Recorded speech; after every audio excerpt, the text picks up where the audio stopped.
지냈죠? 오늘은 164쪽 교과서 4번 액체에서 기체로, 기체에서 액체로 수업하도록 하겠습니다. 교과서 준비하세요. 자, 이 단원을 배우게 되면 기화와 액화의 상태 변화를 설명할 수 있습니다. 기화가 뭐였죠, 여러분? 액체에서 기체로, 액화는 기체에서 액체로. 그래서 여기에서 이제 양초의 심지에 다음 그림을 한번 봅시다. 양초의 심지에 불을 붙이면 양초의 융해와 응고뿐 아니라 기화도 확인할 수 있습니다. 자, 이 그림을 보면 지금 양초가 연소할 때의 그림인데 이 부분 있죠. 고체 양초 부분은 어떤 부분입니까? 촛농이 굳는 응고가 되는 곳이죠. 그 다음에 액체 양초 부분, 이 부분은 고체 양초가 액체가 되는 융해가 되는 부분입니다. 그 다음 기체 양초가 연소하는 거죠. 양초의 심지는 연료를 공급하는 역할만 하고 실제 연소하는 것은 기체 상태의 양초입니다.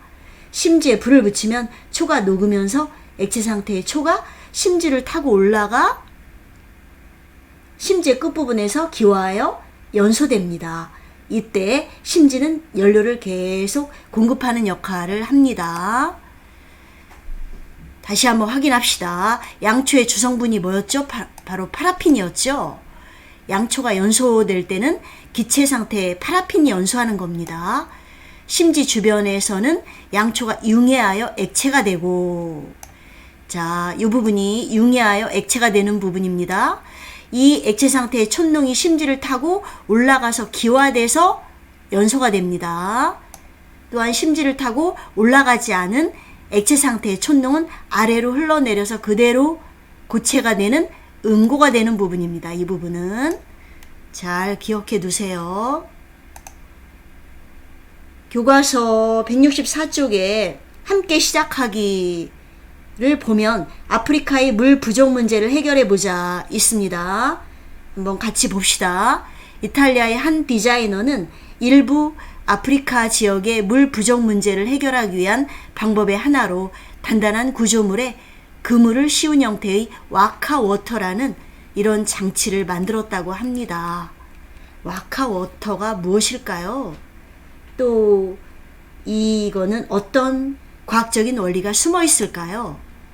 와카워터를 낮과 밤의 기온 차이가 큰 지역에 세워놓으면 새벽에 이 그물 사이사이로 물방울이 이렇게 맺힌다고 합니다. 이 물방울을 모아서 사람들이 필요한 물을 사용했다고 합니다. 와카워터에 맺힌 물방울은 어떻게 생긴 것일까요? 이 물방울이 어디에서 생긴 것일까요? 공기 중에 있는 수증기가 물방울로 응결한 것이죠. 여기에서 응결이란 말은 무엇일까요? 한번 알아봅시다. 여러분들한테는 좀 생소한 용어인데 응축과 응결은 서로 다른 말입니다. 응결은 온도가 이슬점이라고 여러분들이 이제 중3 때 가면 배울 건데요. 이슬이 되기 시작하는 온도, 이슬점 이하로 내려가서 수증기가 물이 되는 현상입니다. 그래서 이 응결이라는 말은 언뜻 보면 액화와 같은 말로 생각하기 쉬운데 사실은 응축이 액화와 같은 말입니다.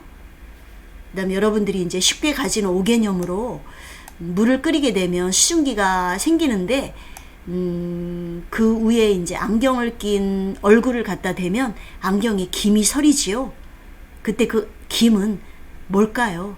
물이 담긴 주전자를 가열하면 김이 나오죠. 이 김은 물이 수증기로 기화한 뒤 다시 액화된 작은 물방울로 액체 상태입니다. 그래서 김은 액체 상태고요.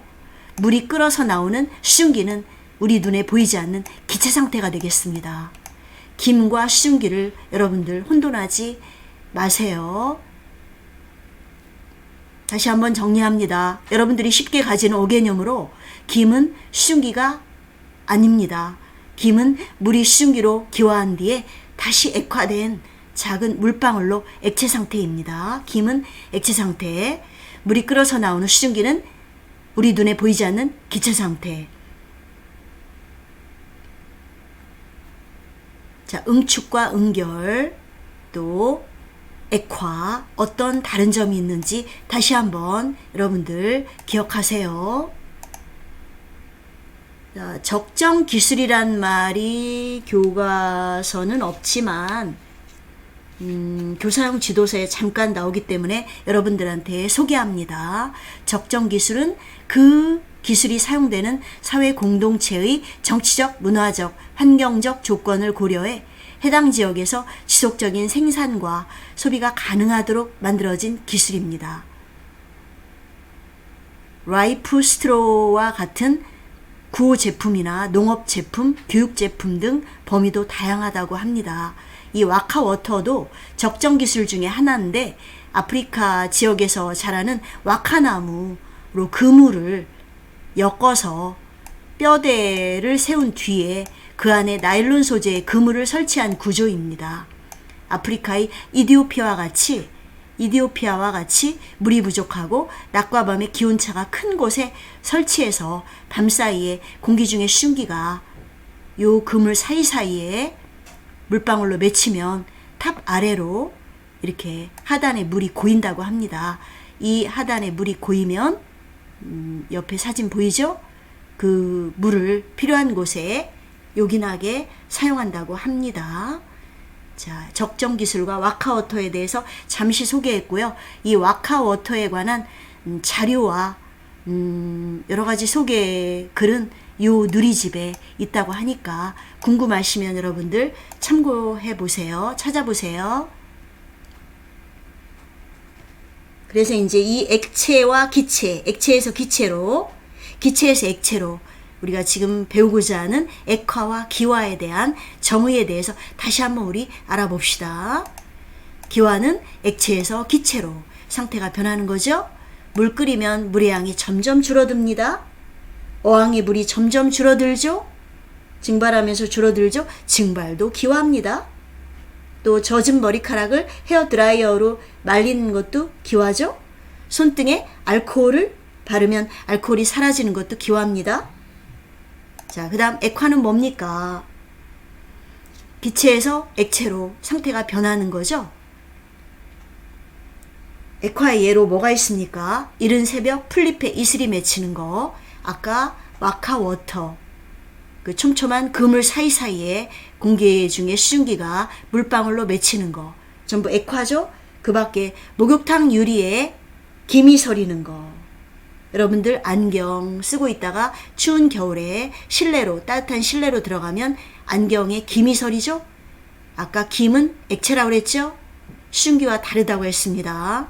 이러한 액화의 원리가 또 뭐 있습니까? 생활 속의 예를 또 찾아봅시다. 새벽녘 풀잎에 이슬이 맺히는 거, 추운 겨울날 따뜻한 방 안에 들어오면 안경에 뿌옇게 김이 서리는 거, 목욕탕 유리에 김이 서리는 거, 여러 가지가 있죠. 또 주변에 기화와 액화에 어떤 예가 있는지 한번 찾아보세요. 164쪽에 맨 밑에 보면은 활동 찾아보기가 있습니다. 기화와 액화의 예를 찾아보자 그랬네요. 자, 방금 전에 선생님이 얘기한 예가 나오네요. 기화의 예, 손등에 바른 알코올이 사라지면서 어때요? 시원하게 느껴지죠? 그럼 뭡니까? 손등에 있는 사람의 체온에 의해서 생기는 열, 그 열을 빼앗아가기 때문에 시원하게 느껴집니다. 기화는 그래서 열에너지 흡수가 되겠습니다. 또 다음에 배우게 될 거예요. 흡수와 방출에 대해서. 액화의 예는 추운 곳에 있다 따뜻한 곳으로 들어오면 뿌옇게 안경에 김이 서린다. 액화입니다. 또 아까 몇 가지 얘기한 기화와 액화의 예를 한번 떠올려 봅시다. 165쪽에 기화나 액화가 일어날 때 물질의 성질은 어떻게 될까? 자, 지금 물을 끓이면 물의 양이 점점 줄어들고 있지요?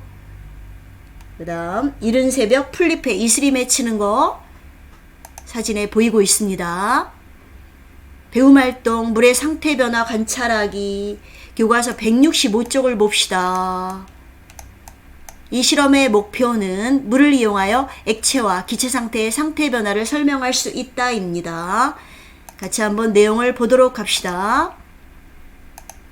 이 실험에 필요한 준비물 확인하자. 물, 얼음, 비커, 핀셋, 푸른색 염화 코발트 종이에 대해서 여러분들 어떤 기억이 납니까? 리트머스와는 다른 건데 염화 코발트 종이는 물이 있을 때 어떻게 변한다? 물과 만나면 색이 붉게 변하는 성질이 있습니다. 아마도 푸른색 염화 코발트 종이가 필요한 것은 물이 생겼는지를 확인하는 것 같습니다. 유리막대, 시계 접시, 핫플레이트, 보안경, 내열 장갑, 실험용 장갑 필요합니다. 배움활동, 자, 물의 상태의 변화 관찰하기, 실험하기 1부터 자세히 봅시다. 유리막대로 물을 찍은 후 푸른색 염화 코발트 종이에 대어 색변화를 관찰한다. 자, 물에 정말로 이 물의 성질이 있는지 우리 확인해 봅시다.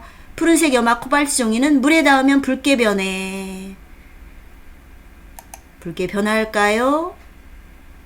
자, 물이 들어있는 비커 위에 얼음이 담긴 시계 접시를 올려놓고 물이 들어있는 비커 위에다가 유리로 된 시계 접시를 올려놓고 핫플레이트로 가열하면서 비커 안에 있는 물과 시계 접시 아래쪽의 변화를 봅시다. 어떤 변화가 일어날까요? 핫플레이트를 사용할 때는 이게 전열기구이기 때문에 열판이 매우 뜨겁습니다. 손을 대지 않도록 조심해야 되겠죠? 또 시계 접시 아래쪽에 물방울이 맺히겠죠? 이건 어떻게 생긴 겁니까? 밑에 있던 비커에 들어있는 물이 가열이 되면서 수증기로 날아가면서 시계 접시 위에 있는 얼음에 의해서 또 식게 되겠죠. 그래서 물방울이 맺히는 겁니다. 이 물방울이 정말로 물인지 확인합시다. 푸른색 염화 코발트 종이를 대면 붉게 변하겠죠. 붉게 변합니다. 이렇게 실험하기 2에서 비커 안의 물과 시계 접시 아래쪽에서는 각각 어떤 상태 변화가 일어날까? 비커 안에 있는 물은 지금 가열하는 거니까 끓겠죠. 물이 수증기로 변하는 기화가 일어나죠. 시계 접시 아래쪽에서는 위에 있는 얼음에 의해서 수증기가 식겠죠. 온도가 내려가면 물방울로 맺힐 겁니다. 그래서 이 시계 접시 아래에서는 액화, 비커 안의 물은 물이 수증기로 변하는 기화, 두 가지가 동시에 우리 눈에 보이는 실험이 되겠군요. 실험하기 1과 3의 결과. 실험하기 1은 뭐였습니까? 처음에 물이 있는지, 물의 성질이 있는지 푸른색 염화 코발트 종이로 가열하기 전에 물의 성질을 확인한 거였죠. 붉게 변했죠. 자, 실험하기 3은 역시 같은 물인지 확인하는 거였죠. 실험하기 1과 3에서 모두 푸른색 염화 코발트 종이가 붉게 변하는 것으로 보아서 물의 상태 변화가 일어나더라도 성질은 변하지 않는 걸 알 수 있죠. 이 실험의 가장 중요한 포인트네요. 푸른색 염화 코발트 종이가 붉게 변하는 것으로 보아서 물의 상태 변화가 일어나더라도 성질은 변하지 않는다. 기화나 액화가 일어날 때 물질을 구성하는 입자의 종류가 변하지 않으므로 물질의 성질은 변하지 않습니다. 이번 시간의 가장 핵심이 바로 이겁니다. 기화와 액화의 정의도 알아야 되겠지만 기화와 액화가 일어날 때 물질을 구성하는 입자의 종류 변하지 않기 때문에 물질의 성질은 불변합니다. 자, 배운 내용 정리하기 같이 풀어봅시다. 교과서 165쪽 맨 밑에 있습니다. 여러분들 먼저 풀어보세요. 잠시 후에 정답 같이 맞춰봅니다.